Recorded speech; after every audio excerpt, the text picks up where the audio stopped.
1절, 2절 말씀 다시 한번 읽도록 하겠습니다. 1절과 2절 시작. 이제 세 번째로 여러분을 방문하려고 합니다. 모든 사안은 두세 증인의 증언을 근거로 확정될 것입니다. 내가 두 번째 방문했을 때 전에 죄를 지은 사람들과 다른 모든 사람들에게 이미 말했던 것처럼 지금 내가 떠나 있으나 미리 말해둡니다. 내가 다시 가면 그들을 그냥 두지 않겠습니다. 13장 고린도후서의 결론장이기도 하고 제일 마지막 장입니다. 14장이 없습니다. 13장에서 끝입니다. 근데 마지막 편지를 쓰는데 결론에 이렇게 시작합니다. 내가 다시 가면 그들을 그냥 두지 않겠습니다. 좀 충격적인 결론 아닙니까? 제 고린도후서를 다시 한번 보면서 13장이 이렇게 마무리되는구나. 내가 다시 가면 너희들을 가만두지 않겠다. 좀 충격을 받았습니다. 저 때만 해도 어릴 때 많이 맞고 컸잖아요. 많이 맞고 커가지고 그때 제가 어린 마음에 어떻게 아들을 그렇게 심하게 때리실 수 있지? 충격을 받았던 기억이 나요. 근데 제가 자라고 또 성장해가고 또 성숙해가니까 어머니 아버지가 그때 왜 이렇게 혼냈는지 그 혼냈던 마음, 아비와 어미 또 아버지와 어머니의 마음을 제가 알게 되더라고요. 사도 바울이 그만두지 않겠다라고 얘기하는 마음이 바로 이겁니다. 10절 말씀을 저희 같이 한번 읽어볼까요? 10절 읽겠습니다. 시작. 그러므로 내가 떠나 있는 동안 이것들을 쓰는 것은 내가 갔을 때 주께서 내게 주신 권위를 따라 여러분을 엄하게 대하지 않기 위함입니다. 이 권위는 여러분을 세우기 위한 것이지 무너뜨리기 위한 것이 아닙니다. 사도 바울이 이렇게 말하기 시작한 것은 고린도 교회를 무너뜨리기 위한 것이 아니라 고린도 교회를 다시 세우고 회복시키기 위한 것이다 라고 고백합니다. 그리고 11절에 보면 이렇게 시작합니다. 마지막으로 형제들이여 내가 다시 가면 당신들을 가만두지 않겠습니다 라고 엄포를 놓지만 마지막 최종 결론에는 형제들이여 라고 얘기합니다. 아무리 어렵고 힘든 상황이 있고 당신들 안에 가능성이 없지만 나는 당신들하고 형제 되는 것을 포기하지 않겠습니다 라는 결론 아니겠습니까? 그래서 11절에 결론을 내리면서 형제들이여 라고 결론을 내립니다. 여러분 사도 바울의 편지, 많은 편지를 읽을 때 어떤 관계이냐가 중요해요. 제가 어릴 때 부모님에게 혼나서 충격을 받았지만 제가 자라나고 성숙해 가면서 자식과 부모의 관계는 이런 부분이 있구나 라는 것을 이해하기 시작하는 거예요. 여러분 관계를 이해하기 시작하면 그 사건들이 내 마음에 이해되기 시작해요. 그래서 지금은 그거 가지고 충격받지 않아요. 그때 혼내주시고 또 인도해 주신 것이 있기 때문에 어느 때는 내 잘못이 고쳐지기도 하고 어느 때는 내가 돌아올 수도 있었겠구나라는 거예요. 사도 바울의 마음이 이거예요. 내가 너희들을 혼내지만 나는 너희들과 여전히 형제 자매의 관계에 있다라는 거예요. 하나님이 우리에게 심판을 내리세요. 우리가 그 심판을 생각할 때 중요하게 생각해야 되는 것은 하나님이 나와 어떤 관계에 있느냐라는 거예요. 제가 몇 번 강조해서 말씀드리지만 그래서 기독교는 관계의 종교예요. 사건으로 해석하는 것이 아니라 하나님이 내게 어떤 분이냐가 우리의 사건을 해석하기 시작하는 거예요. 얼마 전에 저희 교회를 섬기시다가 2년 정도 섬기시다가 한국으로 돌아가신 안미라 집사님께서 전화가 오셨어요. 근데 한국에 갔더니 미세먼지 때문에 못 사시겠다 그러시는 거예요. 그래서 빨리 알래스카로 돌아오라 그러셨는데 계획은 아직 그렇지 않은가 봐요. 예수 믿는 사람이나 예수 믿지 않는 사람이나 미세먼지를 마셔요. 또 미세먼지 때문에 때로는 병에 걸리기도 하고 때로는 아프기도 해요. 다 같이 미세먼지를 마시고 다 같이 아픔의 시간을 겪는데 차이는 뭘까? 이 땅을 살아가는데 하나님과의 관계란 말이에요. 하나님과 내가 어떤 관계를 맺고 있느냐가 우리의 삶을 다르게 하고 우리의 삶을 다르게 보게 하는 거예요. 똑같이 미세먼지 때문에 때로는 두통이 오기도 하고 때로는 감기도 걸리기도 하지만 관계인 거예요. 하나님께서 왜 고린도 교회에게 이렇게 말씀하시는가? 저는 이 관계가 여러분 가운데도 회복되어지기를 소망합니다. 관계가 제대로 정립되지 않으면 아무리 아름다운 말도 곱깝게 들리는 거예요. 사도 바울의 마음을 알고 사도 바울과의 신실한 관계가 세워져 있는 사람들은 내가 다시 가면 그들을 그냥 두지 않겠습니다 라는 이 얘기를 듣고 사도 바울의 마음을 깨달았을 거예요. 그래서 우리는 하나님이 어떤 분인지, 우리와 어떤 관계인지 알아가는 것이 가장 큰 축복인지 알아야 되는 거예요. 그 전에 윤영주 장로님께서 앵커리지 오셔서 간증 집회하시는데 제가 몇 번 들은 말씀이지만 감동이 되는 게 바로 이 부분이에요. 본인이 그냥 인기 최고 정상에 올랐다가 대마초 사건 때문에 잡혀갔잖아요. 본인이 실제로 대마초 피지도 않았는데 그냥 같이 있었기 때문에 억울하게 옥살이가 시작이 된 거예요. 최고의 인기 자리에서 최고의 낮은 자리로 추락을 했어요. 얼마나 원망이 됐고 얼마나 한심했고 얼마나 분이 넘쳤겠어요. 근데 기도하는 어머니께서 면회로 오신 거예요. 아니나 다를까 면회를 오셨는데 성경책 한 권을 들고 오신 거예요. 이 성경책을 옥중에서 읽어라 라고 주셨어요. 여러분, 윤영주 장로님께서 성경책을 어떻게 했을까요? 신경질에 나가지고 벽에 들어오자마자 집어 던지셨대요. 내가 지금 성경에 무슨 의미가 있단 말이냐. 내 인생의 가장 낮은 자리에 있고 더군다나 억울한 이런 상황을 당하고 있는데 성경 읽는 게 내 삶을 어떻게 변화시키겠냐라는 생각이 드는 거예요. 그렇게 원망하고 눈물 흘리고 있다가 가만히 턱 앉아서 보는데 저기 벽에 떨어진 성경이 보이더라는 거예요. 성경을 한번 읽어볼까? 한 장, 두 장, 세 장, 네 장 성경을 계속 읽기 시작했대요. 여러분, 성경에 아름다운 이야기 있고 또 좋은 이야기들이 있어요. 그 이야기들이 재밌었기 때문에 그 성경이 계속 읽혀졌을까요? 저는 그 비밀 알아요. 왜 성경이 읽혀졌냐 하면 하나님이 어떤 분이신지 성경의 말씀을 통해서 보이기 시작한 거예요. 하나님이 나를 얼마나 사랑하시는지 그 말씀을 통해서 들려주시기 시작한 거예요. 하나님은 이런 분이시구나. 하나님은 나와 이런 관계를 맺길 원하시는구나. 그러니까 성경이 읽혀지는 거예요. 여러분, 성경이 읽혀진다는 말이 바로 그거예요. 역사를 알고 지식을 알고 이래 성경이 읽혀진다라는 것이 아니라 성경 안에서 하나님이 어떤 분이신지 만나게 되는 거예요. 그게 성경이 읽혀진다라는 의미예요. 하나님과 내가 어떤 관계냐라는 것을 깨닫기 시작하면 내 삶에 하나 둘씩 문제들이 해답을 찾아가고 때로는 해답이 없는 문제들조차도 때로는 받아들이게 된다라는 거예요. 여러분의 하나님은 어떤 분이세요? 여러분을 세우시는 분이라고 생각하세요? 여러분을 무너뜨리는 분이라고 생각하세요? 저는 분명히 하나님께서 우리의 인생을 세우시는 분이라고 믿습니다. 하나님은 우리 공동체를 세우시는 분이라고 믿습니다. 제가 앵커리지 온누리교회에 대한 소망과 희망을 포기할 수 없는 이유가 바로 이것입니다. 하나님께서 세우시기를 원하시기 때문이에요. 여러분, 우리는 우리의 인생을 포기할 때가 있어요. 사도 바울이 마지막에 형제들이여 라고 부르는 이유가 바로 이거예요. 너희들은 너희를 포기해도 나는 너희들을 포기하지 않겠다. 이게 하나님의 음성이잖아요. 저는 이 하나님의 음성이 여러분 귀에 들리기를 축원합니다. 여러분, 하나님 여러분들의 인생을 포기하지 않으세요. 우리가 내려놓고 넘어질지라도.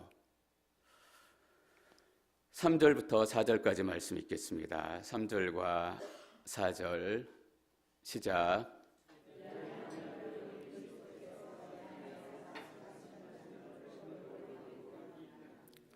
그분은 여러분을 대해 약하지 않고 도리어 여러분 가운데 강하십니다. 그리스도는 약한 가운데 십자가에 못 박히셨으나 하나님의 능력으로 살아나셨기 때문입니다. 우리도 그 안에서 약하나 여러분의 일에 대해 하나님의 능력으로 그분과 함께 살 것입니다. 사도 바울이 다시 가면 너희들 가만두지 않겠다라고 얘기하고 다음에 가는 지점이 어디냐 하면 십자가예요, 여러분. 왜냐하면 여러분이 그리스도께서 내 안에 말씀하신다는 증거를 요구하기 때문입니다. 고린도 교회 교인들이 요구했던 증거는 무엇일까요? 능력을 원했던 거예요. 좋은 스피치를 원했던 거예요. 기적과 이사를 원했던 거예요. 근데 사도 바울이 그들에게 주려고 하는 대답은 무엇이에요? 십자가예요. 보십시오. 그분은 여러분을 대해 약하지 않고 도리어 여러분 가운데 강하십니다. 그리스도는 약한 가운데 십자가에 못 박히셨으나 예수 그리스도는 약한 가운데 십자가에 못 박히셨어요. 우리가 있어야 약할 자리, 우리가 벌받아야 할 약할 자리에 예수님께서 약한 모습으로 못 박히셨어요. 그리고 십자가에 부활하셔서 어떻게 오신대요? 하나님의 능력으로 살아나셨기 때문입니다.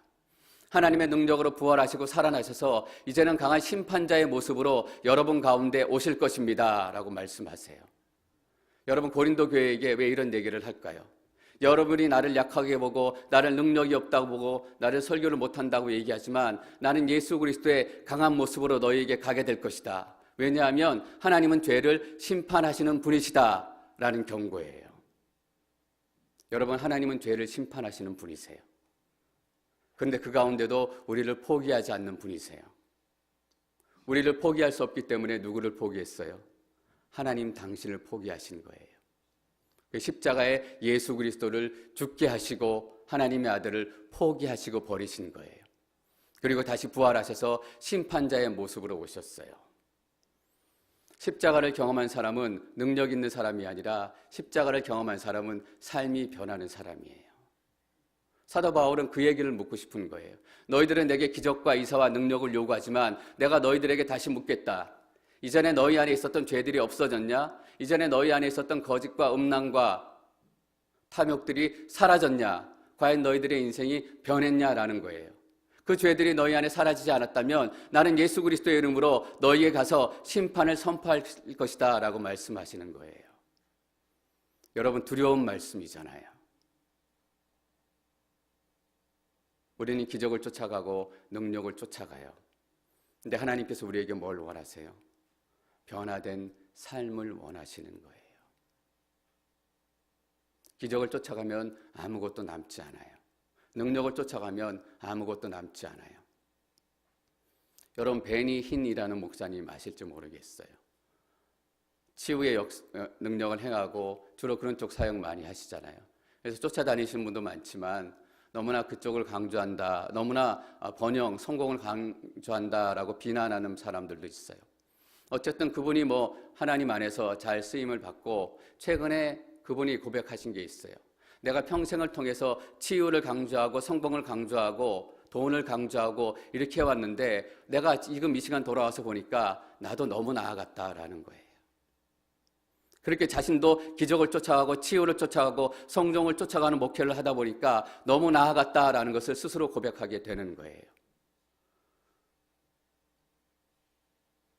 그러니까 우리는 어때요? 그것만 쫓아가다 보니까 기적이 없으면 우리 신앙이 잘못됐다라고 생각해요. 우리가 병들면 우리가 뭔가 잘못된 신앙을 가지고 있다라고 우리 스스로를 책망해요. 우리 가정에 문제가 생기면 내가 예수님 잘못 믿고 있나 보다라고 수치스럽게 생각해요.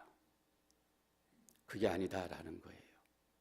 병이 있냐, 문제가 있냐, 어려움이 있냐, 이 문제가 아니라 그것들을 통해서 과연 네 삶이 변화되었냐라는 거예요. 제가 설교를 열면서 기도하는데 예수님의 인격을 담게 해주십시오라는 기도를 드렸어요. 그거잖아요. 우리의 삶이 변한다라는 것은 인격이 변한다라는 거예요, 여러분. 예수님의 인격이 어떤 인격이에요? 우리가 굳이 얘기하지 않아도 알잖아요. 제 자신을 예수님의 인격에 비추어 보는 거예요. 내 인격이 얼마만큼 변했나? 여러분, 예수 믿는 기적이 뭔지 아세요? 내가 그전에 용서하지 못했던 사람들을 용서하게 되는 거예요. 기도의 응답이 뭔지 아세요? 그전에 참을 수 없었던 일들을 내가 참게 되는 거예요. 물론 우리가 때로는 병고침도 경험해야 되고 때로는 기적도 경험해야 되지만 실제로 우리가 경험해야 되는 것은 인격의 변화예요. 그래서 어려운 거예요. 예수님이 구원은 값없이 주셨지만 예수님 믿고 사는 것이 그래서 어려워요. 여러분, 이전에 화내시던 일들, 이전에 용서할 수 없었던 사람들 지금 얼마나 용서할 수 있으세요? 제게 질문을 던지게 돼요. 이전에 용서할 수 없었던 사람들, 어떤 사람들은 아직도 용서할 수 없는 사람으로 제게 남아있는 거예요. 그리스도는 약한 가운데 십자가에 못 박히셨으나 하나님의 능력으로 살아나셨기 때문입니다. 여러분, 예수 그리스도는 부활하셨습니다. 예수 그리스도는 승리하셨습니다. 5절 말씀 읽도록 하겠습니다. 5절 시작.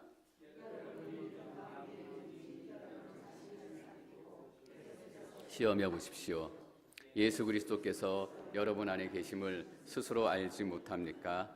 그렇지 않으면 여러분은 하나님께 인정을 받지 못한 사람들입니다. 여러분이 믿음 안에 있는지 스스로 살펴보고 스스로 테스트해 보십시오. 어떻게 살펴보고 어떻게 테스트해야 되는가? 우리에게 질문을 던지고 이 질문에 우리 스스로가 답해야 된다라는 의미예요. 예수 그리스도가 과연 내 안에 있는가? 여러분 안에 예수 그리스도가 있으십니까? 예수 그리스도가 우리 안에 있다면 우리 삶에 변화가 나타나고 있느냐라는 질문에 동시에 대답해야 된다라는 거예요. 12장의 사도 바울이 고린도 교인들에게 어떻게 얘기했냐면, 내가 두려워하는 것은 내가 여러분에게 갈 때 여러분이 내 기대에 못 미치거나 내가 여러분의 기대에 못 미칠까 하는 것입니다. 그리고 여러분 가운데 다툼과 시기와 분노와 파당과 중상모략과 수군거림과 교만과 무질서가 있지 않을까 하는 것입니다. 또 내가 두려워하는 것은 내가 다시 여러분들에게 갈 때 내 하나님께서 여러분 앞에서 나를 낮추시지 않을까 하는 것입니다. 그리고 전에 죄를 지은 많은 사람들이 그들이 행한 더러움과 음란과 호색을 회개하지 않으므로 내가 슬퍼하지 않을까 하는 것입니다. 고린도 교회에 만연하고 있는 죄에 대해서 쭉 얘기해요. 이 중에 많은 죄들은 저의 죄이기도 하고 또한 여러분의 죄이기도 해요. 그리스도가 내 안에 있다면 어떻게 이런 죄들이 내 안에 버젓이 살아있을 수 있을까?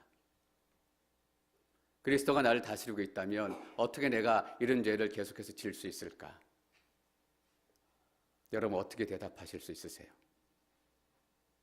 첫 번째는 이런 죄들이 우리 가운데 사라지는 것이 확인이 돼야 그리스도가 내 안에 있다는 것이 증명되는 거잖아요. 그냥 우리는 그리스도가 내 안에 있습니까? 라고 질문하면 아멘 하고 대답해요.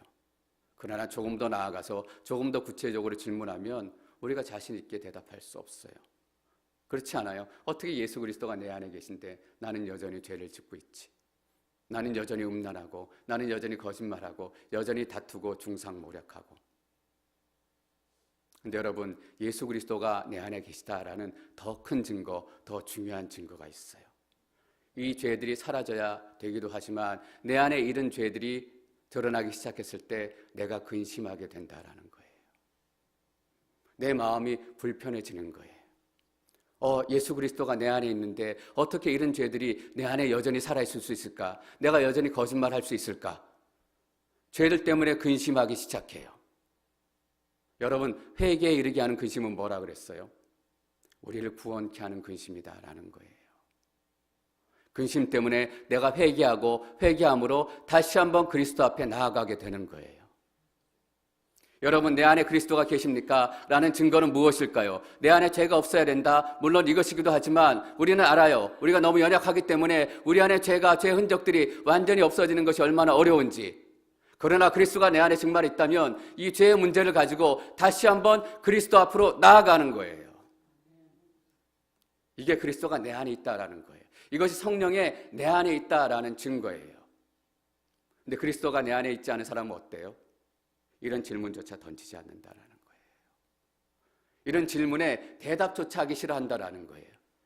내 인생이랑 무슨 상관이 있나? 그리스도가 내 안에 있든 없든, 성령이 내 안에 있든 없든, 근데 이것을 깨닫는 순간 다시 한번 하나님 앞으로 나아가는 거예요.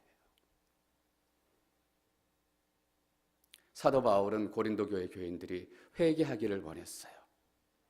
이전에 너희 죄가 있었는데 회개했느냐? 그렇지 않으면 우리는 십자가의 능력을 충만하게 경험할 수 없는 거예요. 그리스도가 내 안에 있는지 어떻게 또 우리가 확인할 수 있을까? 구체적인 한 방법을 여러분들에게 나눠드릴게요. 인생 시간 분석이라는 그런 분석 방법이 있어요. 타임라인 분석이라고 말할 수 있을 거예요. 그냥 간단한 거예요. 내 인생의 중요한 일들, 학교, 졸업, 결혼, 죽음, 직업, 여러 가지 인생의 중요한 일들을 시간 순서대로 나열하는 거예요. 시간 순서대로 나열해보면 내가 어디로 가고 있는지 알게 돼요. 어느 몽골에 있는 선교사님께서 몽골의 울란바토르 대학의 총장으로 10년 이상 선교사로 헌신하고 섬기셨어요. 그리고 나서 18년 만에 안식년을 갖고 이제 사역을 변경하기 위해서 몽골을 떠나서 울란바토르 총장직을 내려놓고 안식년을 보내기 위해서 어디로 가셨냐 하면 미국으로 오셨어요. 너무 평생 가난하게 사셨던 선교사님께서 돈이 어디 있으시겠어요? 가난한 나라에 있던 선교사가 부자 나라에 와서 조금 살려고 하니까 생활비도 쪼달리고 영어도 안 되고 아는 사람도 없고 매일이 위축되고 매일이 도망가고 싶은 그런 마음이었다라는 거예요. 살 집도 없으니까. 여러분 미국의 렌트비가 얼마나 비싼지 아시잖아요. 다행히 풀러 대학이라는 데서 선교관을 하나 빌려주셔가지고 거기서 거하면서 지내셨대요. 그러니까 미래에 대해서도 불확실하고 앞으로는 어떤 사역을 해야 될까? 앞으로 사역을 준비하는 기간 동안에 재정은 충분히 있을까? 근데 설상가상으로 그 선교사님 부부를 후원하던 후원교회에서 당신들은 이제 안식년에 들어갔으니까 후원 선교금을 반으로 줄이겠습니다. 저는 그분의 이야기를 듣고 안식년 들어가셨을 때는 2배로 늘려드려야 되겠다. 우리 후원하시는 선교사님들은 그렇게 생각을 했어요. 후원금도 반으로 들고 얼마나 어려웠겠어요. 미래에 대한 불안, 나이는 50이 넘어서 미국으로 와서 뭔가 새롭게 시작해 보려고 하는데 뭘 해야 될까? 그때 이게 생각이 났다는 거예요. 내 인생이 어떻게 왔는지 한번 기록해보자. 그래서 중요한 사건들을 기록했대요. 그 선교사님 이름이 순재래요. 순재. 근데 저는 잘 모르겠는데 순재라는 몽골 이름이 있나 봐요. 내 이름이 순재인데 이 이름이 몽골 이름인 거, 내가 몽골에 사역하도록 하나님께서 인도하신 증거 아니냐, 태어날 때부터. 그리고 불교 재단에서 세운 고등학교 다녔대요. 그래서 원하지는 않았지만 불교 재단에서 세운 고등학교 다니니까 불교에 대해서 본인이 공부했다라는 거예요. 근데 지금 돌아보니까 몽골 국교가 불교라는 거예요. 하나님께서 몽골에 사역하실 걸 아시고 일부러 불교 고등학교를 보내서 불교에 대해서 미리 배우게 하셨구나. 그리고 사범대를 가기를 원했는데 경영대학을 가게 됐대요.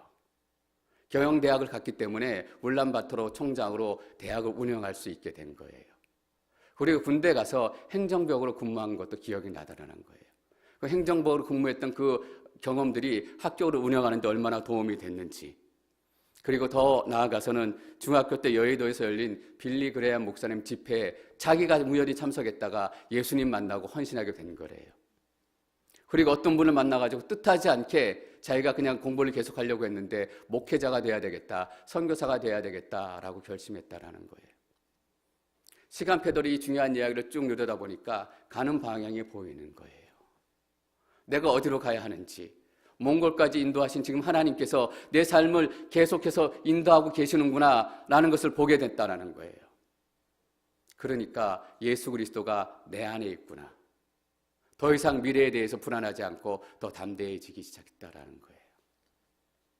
제가 대학 때 제 아내를 만나서 결혼했잖아요. 사건을 쭉 늘어놓고 보면 제 인생의 가장 중요한 사건 중에 하나예요. 제 아내를 만난 덕분에 예수 그리스도를 만났어요. 또 어떤 일은 어려움 때문에 예수 그리스도를 더 깊이 만나게 됐고, 어떤 순간에는 어떤 일 때문에 목회자로 가야 되겠다라는 결단을 하게 된 거예요. 여러분, 우리의 삶을 놓고 보면 그게 보여요.